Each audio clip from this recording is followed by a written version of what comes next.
Chapter 25. Celebration or Devastation.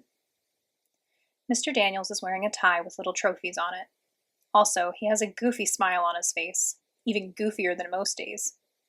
Okay, my Fantasticos, there is one among you who is even more fantastic than usual, and that's hard to do. So we are going to celebrate. You see, when you all wrote those nature poems the other day, you had all been secretly entered in, he puts his arms up and raises his voice, the first annual Fantastico Poetry Award. Oh great, another thing for Shay to brag about.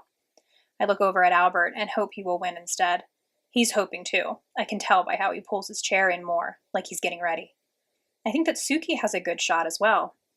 So, Mr. Daniels begins, this poem is a splendid surprise. Great work.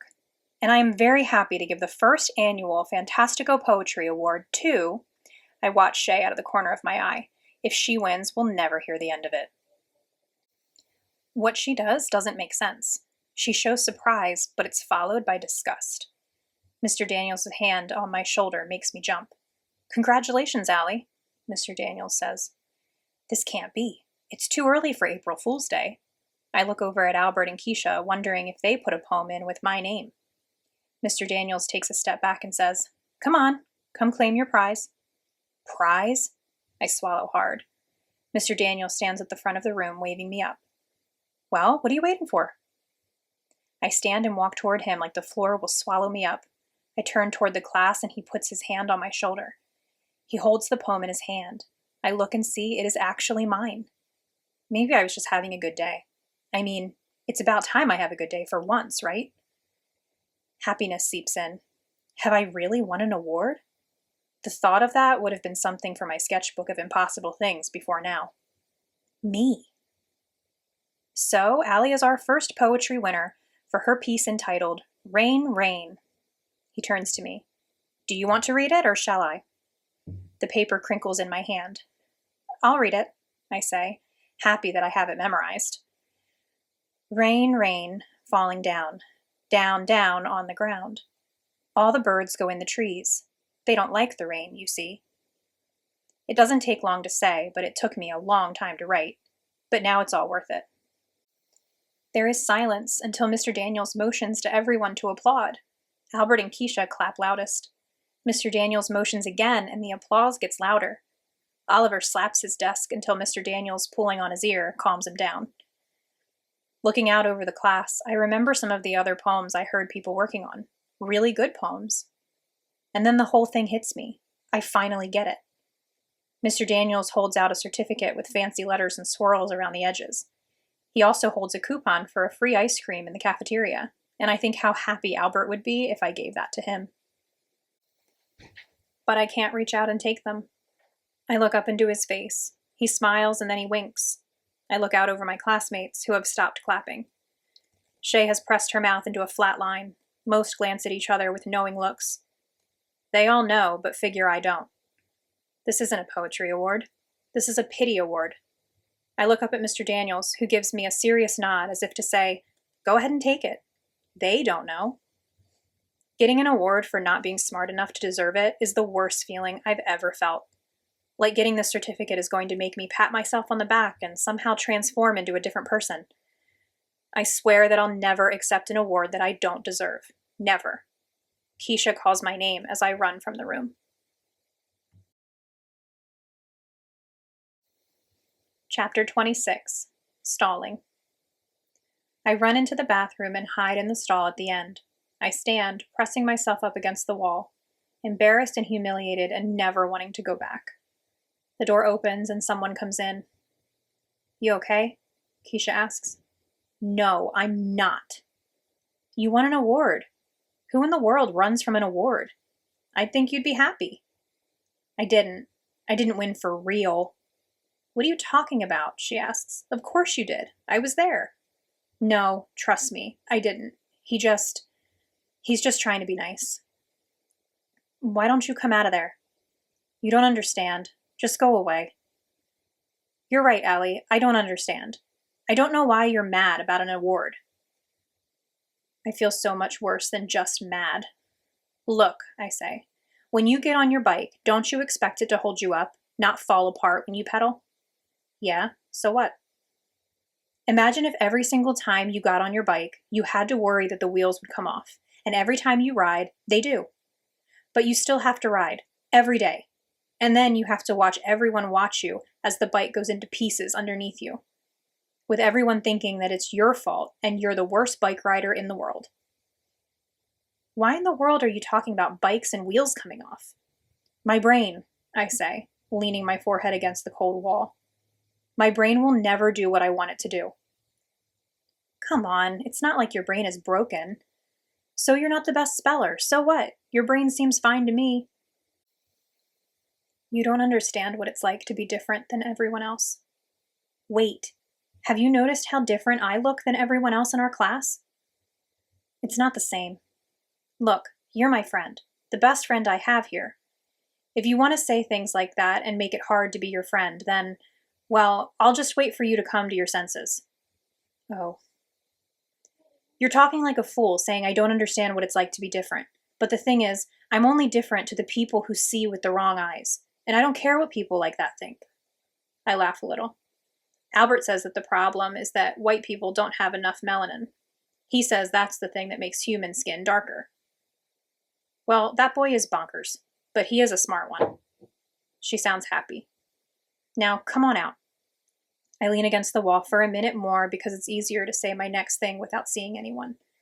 It comes from a place so deep inside, it's like it's coming out of the ground. I just want to fit in for once. I mean, I really do.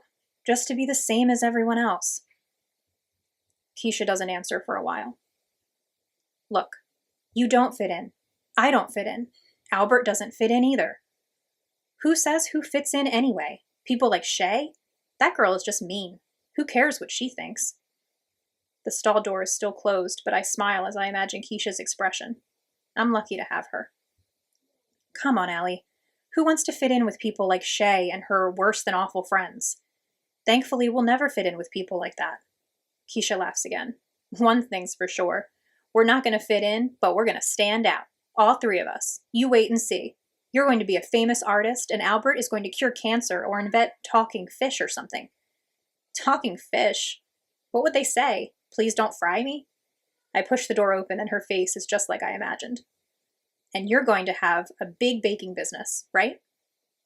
Maybe in my spare time. I'm also going to rule the world. I laugh, then swallow hard. Thanks for being my friend, Keisha. Don't go thanking me for that. Thank me for this. I'm going to tell Shay she has a spot on the back of her fancy riding jacket so we can watch her try to look. Then we can eat the ice cream that you won. Chapter 27. Half-Baked Afternoon. Keisha invites Albert and me over to her house for a surprise. When I arrive, Albert is already there and Keisha is wearing a baker's hat and apron. So when do we eat? Albert asks. No free ride here, Albert. We have to cook first, Keisha says, putting a cookbook on the table. Albert seems disappointed. You'll be able to eat, don't worry. And in the meantime, think of this as a science experiment. So it's 2 of your most favorite things, Albert. I'm pretty happy until she opens the cookbook and slides it over to me. You're in charge. Of what? The recipe. What do you think? What? Is she kidding? And Albert, you can be in charge of rolling the dough. Going to try cookie dough today to see if the letters cook at a similar rate to cake. I'm freaking out over having to be in charge of the book. I'd rather be in charge of teaching cats to play hockey. And my mind spins into that mind movie. When I start laughing, Keisha asks me what I'm doing. I have to shrug. Push the picture of a goalie cat with skates and a mouth guard out of my head. Allie, Keisha pokes me. Yeah? I asked, what's the first thing? Albert appears next to me. I'd rather do the book. You want to trade, Allie? You can roll out the dough. Sure, Albert, if that's what you'd rather do. I don't mind switching. Albert begins reading the ingredients while I roll out the cookie dough. It's sticky and hard to roll. Keisha points to a package of flour. Hey, sprinkle some of that on. I manage to get the dough rolled out, but I have my doubts about all of this. I look at the alphabet cookie cutters she uses to make letters. What do you want me to spell? Well, the letters are kind of big for cupcakes. so it can only be 3-letter words. Spell whatever you want. I spell cow because it's the first word I can think of. Then we stand the letters up in the bottom of each cupcake mold and cover them with batter. Once Keisha slides the first batch into the oven, Albert asks, "Can I have some milk?" Keisha shrugs. "Sure," she says, taking a glass and filling it. Albert gulps it all down and asks, "May I possibly have some more?" "We switched to water at home. I really miss milk." She hands him the gallon. "Help yourself." He sits with the milk and wraps his arm around it like he's protecting it. I laugh. "You're not getting that back, Keisha. I hope you know." "I have a question," Albert says after licking the milk from his lips. "If you spell cow inside a cupcake, can a vegetarian eat it?" "Boy," Keisha says, "you really take everything seriously, don't you?" "Hey," I turn to the oven. "Is it supposed to be smoking like that?" Keisha pulls on a mitt. When she opens the door, smoke fills the kitchen. The cupcakes have oozed all over the tops of the pan and fallen on the bottom of the oven. It's a mess. She groans. "Oh, man." "You should wait until the oven cools before you wipe it," Albert says. Keisha turns to him. "Yeah, thanks, Albert." "You're welcome," he says, and she rolls her eyes. She's disappointed that cookie dough will not work for letters. She and Albert figure out that the cookie dough expanded more than we thought it would, and that's why it made such a mess. But I just keep thinking that whenever I write something, it turns into a big mess. Chapter 28. Deal of a Lifetime. "Allie?" Mr. Daniels calls me to him as the classroom empties for lunch. "Yeah?" I ask, heading over. "So I've been thinking a lot about some of the answers you give during discussions. I love it when you share your opinions." "Thanks," I say, wondering why he really called me up here. "And I loved your thoughts on Roy G. Biv. I overheard you asking Suki about her grandfather and comparing him to yours. Well, Allie, I'm impressed by you." I shrug. What am I going to say? That he's crazy if he thinks I have anything for brains but a pail full of grasshoppers? "Really, you have some wonderful gifts. And your explanation of lonely and alone, that was clever." I glance up at him, but stare at my shoes by the time I answer. "That was just because I know about those words, alone and lonely. That's all. It was just an unfortunate stroke of luck." He laughs. "An unfortunate stroke of luck, huh?" I nod. "I see. Yeah." "Allie, how many kids your age use phrases like unfortunate stroke of luck?" I feel like a fish in a wire cage rather than a tank. "Can I go to lunch now?" "Not just yet. I'm wondering, do you ever think one word but a different one comes out of your mouth?" "Well, yeah, I guess." "Does reading sometimes give you headaches?" I nod, more nervous. "When you look at letters, do they seem to move?" I'm confused. "Of course they do." "They do?" He is wide-eyed. I nod, but I'm not sure if I should. He just looks at me for a while, and I think I know how Keisha's cupcakes feel when she watches them in the oven.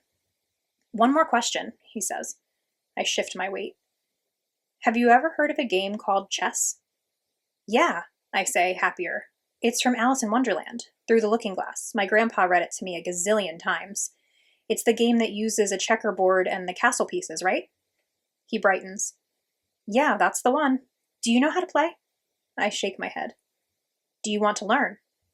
"I don't know." "Well," he says, leaning forward and resting his elbows on his knees, "I think you'd like chess. I could show you how to play after school, if you'd like." "I'd have to stay after?" He thinks for a second. "Well, I was thinking of starting a chess club. I thought you could come first so I could teach you to play. If it works out well, we could invite other kids. It might be fun, something different." It's not like I was born yesterday. I know he's up to something. Teachers don't volunteer to stay after school to play games. I kind of want to say yes because Mr. Daniels is cool, and I don't think there is any reading stuff in chess. And my grandpa would have liked to know I could play. But it scares me. "Well, I don't think so, but thanks anyway." He seems disappointed. I turn to go. "How about if I excuse you from homework for learning how to play?" I stop like my feet are strapped to 1,000-pound blocks. Did he just say that? I turn around. "What's the catch?" I ask. "No catch." If you stay after to learn chess for a few days, I'll excuse you from homework on the days you stay. Am I going to have to write a paper or something? No papers. Promise. I just come here and play a game and I get out of homework. No catch? Well, you can't tell anyone in the class. I'll call your mom about it, though. He holds his hand out to shake. We have a deal then? Yeah, okay. I can't say no to that deal. Homework is only one step above death. I'm so happy about skipping some homework that I'll keep remembering it and being happy over and over again. But what really gets me is that in order for Mr. Daniels to come up with this plan, he must have thought of me outside of school, when he didn't have to think of me. I bet other teachers have never let me sit in their head 1 second longer than they had to.